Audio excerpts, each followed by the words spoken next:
Are you one of those who need tragedy and drama to illuminate your appreciation for what that you once already had? Would you really like to know what are the most important things to a happy, long relationship? What to do if all your relationships are born already with an expiring date? Suppose you wanna find somebody special, fall in love. That's easy, but this time, really make it work. What could you do this time to not end in tragedy and drama? Suppose you don't want to die alone, bitter and regretful, because if you do the same again, you are going to it up once more. Want 3 golden pieces of the best relationship advice? Then stick to the end, because this video is for you. Hi there, gorgeous souls, and welcome back to my channel. My name is Barbara and I am not a relationship expert. Ask my ex-boyfriend. Well, he did exact the opposite of everything that I stated here. And the relationship ended up in a majestic, tremendous, memorable, massive learning experience. Yeah, you thought I was going to say failure, huh? It's only when you risk failure that you really discover things. I know everybody has some relationship advice to give. If you Google it, in less than a second, you will have more than 3 trillion answers to the best advice to relationships. If you don't try and failure, you will never learn anything. When you play it safe, you are not expressing the utmost of the human experience. Your greatest glory is not in never failing, but rising every time after you do it. And I must add that I had a 25-year successful relationship before that. And I studied the object a lot. I mean, exhaustively, while I was trying alone to avoid the stepping stone of the future greatness. So I will just share with you 3 of the best advices that experts give to have a long-lasting, fulfilling, happy relationship. Stay with me. First thing is to avoid getting into a relationship for the wrong reasons. Avoid to get into a relationship because of lack, because of feeling lonely. Before you search for a partner, acknowledge that you are one, that you are whole and complete by yourself. You are not half of the orange. You don't have a better half because you are not half a person. You are a whole and complete human being by yourself. You have to do the things that you enjoy. You have to be full in life. You really have to appreciate who you are. Not search for somebody that's also half, because you are not half human. Another wrong reason to get into a relationship is to repeat the patterns that we had at home because it's our comfort zone. We sometimes tend to repeat the same pattern that we saw between our parents or between our father and us or our mother and us. So that's the wrong reason also. The chemistry tends to happen more often with people that triggers in us the same relationship that we used to have at home. Often we create the same trauma bonding. Of course, it makes sense. Complementary relationships. The shy and expressive. The narcissist and the codependent empath. It's like a dance. I will make you happy and you will make me happy. Please observe, change the dynamics, voluntarily choose, avoid it, heal yourself first. Or otherwise you are going to also attract someone that is broken. The third wrong reason is, are you really in love with somebody, or are you in love of being in love? If love for you is obsessive, instant gratification, short terms, last only for a few months, and then you have to search for somebody else. Falling in love can be an addiction. Some people have in their brains an open door to addictions, any addictions, and falling in love is one of them. The excitement of the hunting. Bodies are made of biochemistry, and your brain has a peculiar way of functioning when it falls in love.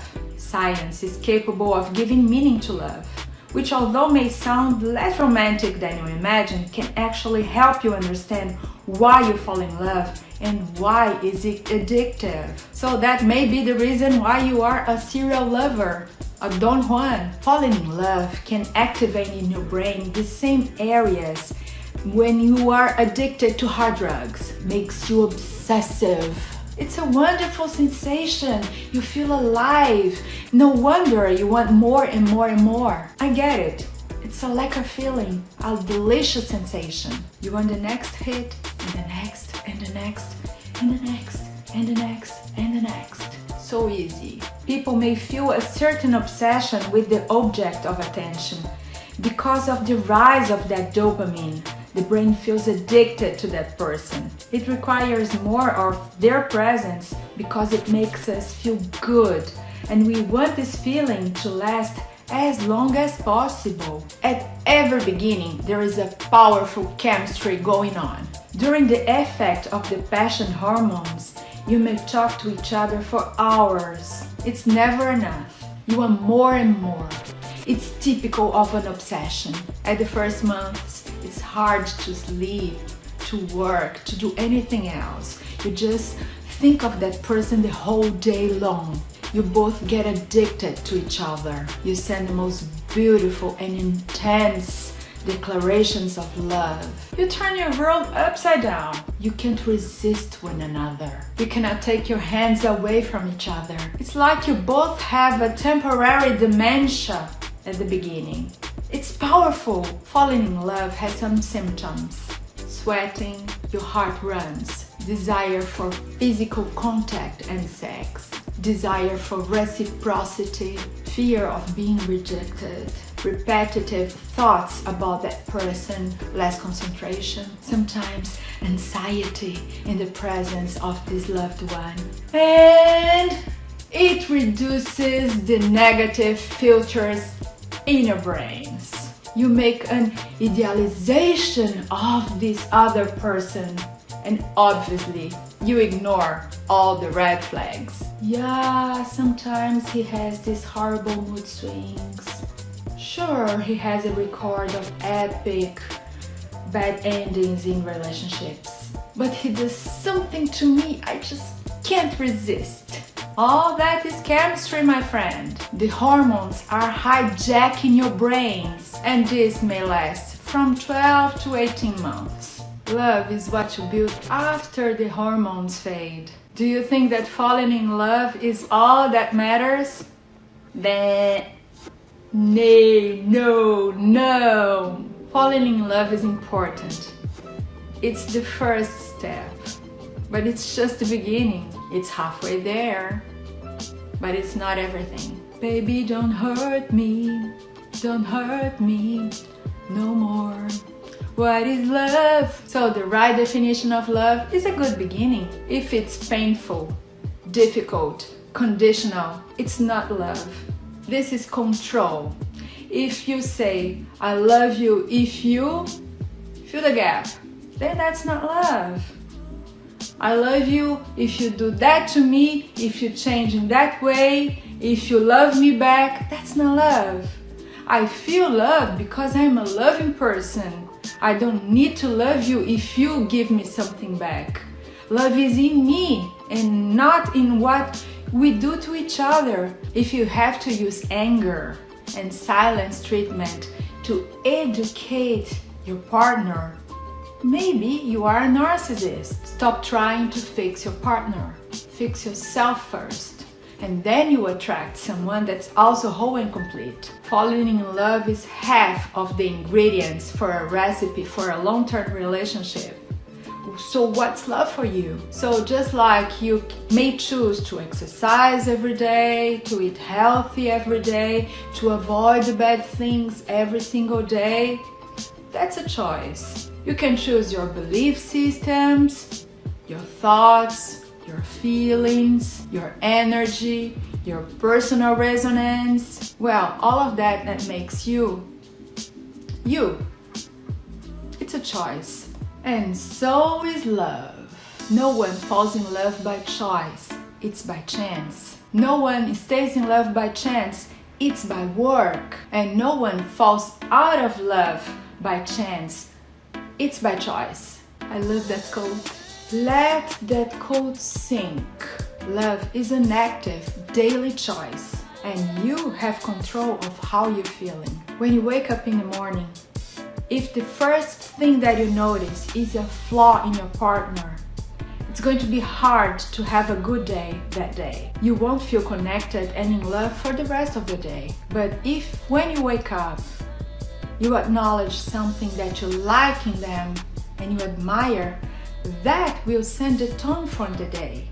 And the tone makes the music. So number 2 advice is, love is a daily choice. Once you have this relationship with that person that you felt in love with, once that they are in your life, do you have the willpower to put the work it takes to make it a great relationship? Long-lasting one? Or will you take it for granted? Do you want the truth? Falling in love is very easy. It can happen fast, almost effortless. But losing that exciting feeling is also not difficult. Butterflies and rainbows may not last forever. What will you do after it begins to fade? Go back to your default mode? Give the silence treatment? Gaslighting? Or grow up together? Choose to build together a long-lasting love relationship. Once the burning intensity and adoration of your relationship dies down, all you have left are the ashes to deal with and the commitment that you've made to keep this light burning. Love is a verb, is what you do. Staying in love is a daily decision that you make. Every morning when you wake up, you decide, I'll fall in love again, and you look into the beautiful things that they have. You acknowledge that. You give them words of appreciation. You have physical contact. You do nice things together. You have to put work every day, just like a farm. In a farm, you have to milk the cows every day. You don't skip a day. You don't take vacations. There's always have to be this work. Love is compromise and respect. You don't look to the greener grass of your neighbor. You don't cheat. By the way, I wish to add some words about cheating. You have to communicate very well what is cheating to you and to your partner, because things may be different to every person. It's not just about monogamy. It's about the violation of an agreement, a verbal contract of trust. Why is cheat for you? Why is cheat for him or for her? It's not just about having sex. It's the sexual aura. When you hide something, when you do something sneaky, when you delete your messages, when you hide something in your computer or in your phone. You don't need to have the act of sex to cheat. If you exchange nudes with somebody else, that's cheating also. Cheating can be online, cyber flirting, the bond, the attention, the erotic energy, the fantasy of an affair.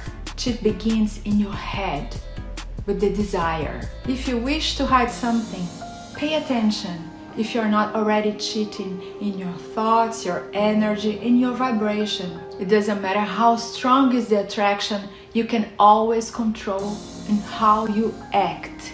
Remember, no one falls in love by choice, it's by chance. No one stays in love by chance, it's by work. And no one falls out of love by chance, it's by choice. So get to know the difference between love and lust. Lust is a psychological force producing intense desire for something. Lust is a feeling that alters the chemistry in your brains. It is driven only by sexual attraction. It's just the first phase of falling in love. Love is a conscious commitment you make to stay loyal to one single person. It is driven by emotions, a deep, intimate relationship bond. Choice is evidence of love. Is when you choose every day the same person. Is when you choose to be kind, nice, and generous. That are the most important things to stay happy for a long time in a relationship. Love is an option. Commitment is an option. If you keep thinking, I haven't met someone that matches my style, my taste for music, my bucket list, my dreams, I say, they don't exist. Don't keep swapping thinking that something better will pop up. The world is full of people. It has endless choices. Don't think that all other ones are better than the one that you have at home. Once you make a choice, stick to it. Put daily work. Learn to value what you have. It's better a bird in the hand than two in the bushes. Never again risk to ruin what you have in dreaming of something you might find in the future.